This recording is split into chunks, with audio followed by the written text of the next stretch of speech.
this solemn facade lies a troubling reality.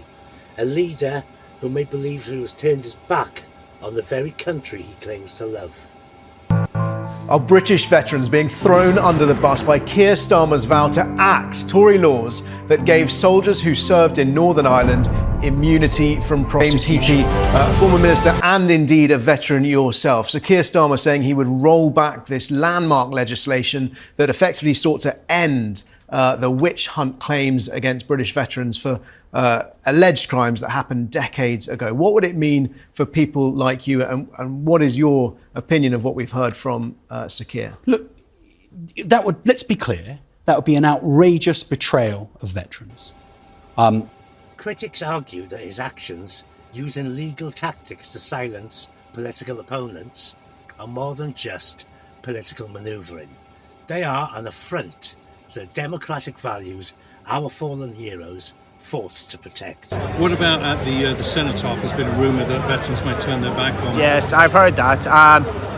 The veterans community at the minute seems to be very split. And the fact is, some are saying we want to turn our back on Starmer as a sign of, no support for him, and that we're not happy what he's doing to the country. Other side are now saying, but then that's disrespecting our fallen. Yes. I can see both sides to it. Yes.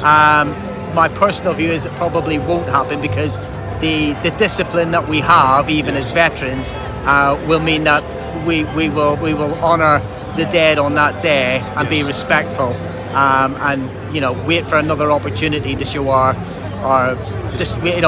feelings towards Mr. Starmer. What do you say to people that now are quite sort of scared to voice an opinion?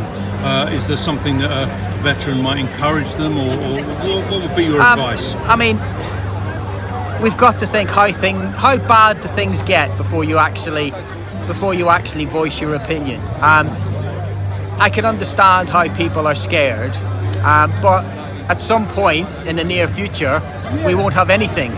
So I would rather be here today with the good people around me today, showing that I'm standing here in solidarity with them, rather than a majority of the population maybe sitting at home and agreeing with us, but not actually having the moral courage to be by. We can't afford. I think in the short space of time since Labour have been in, we've already seen quite a lot of worrying trends with the likes of the heating for the old people being taken away straight away. They're quite happy to let British veterans and British people sleep on the streets at night come the winter time. Basically, there are heavy rumours on social media that when Prime Minister Keir Starmer goes to lay the wreath on the cenotaph, the veterans who are on parade will all about turn and turn their backs on him. I think this is a fantastic gesture. However, like I said, I'm torn. He deserves it. It's the ultimate peaceful protest, isn't it?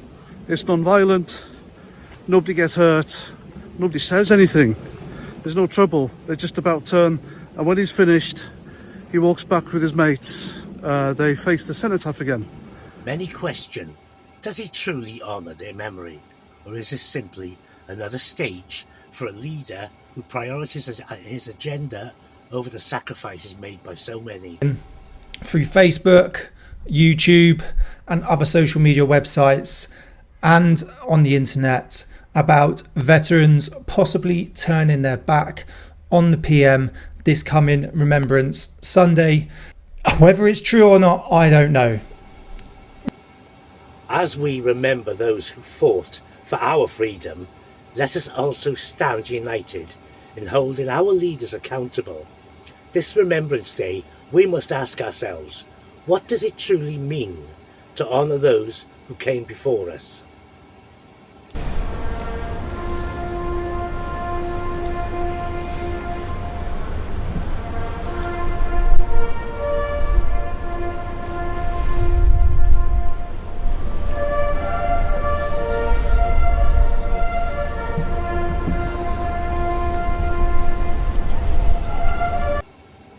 This is our country, and it's our duty to ensure that their legacy is treated with the respect it deserves.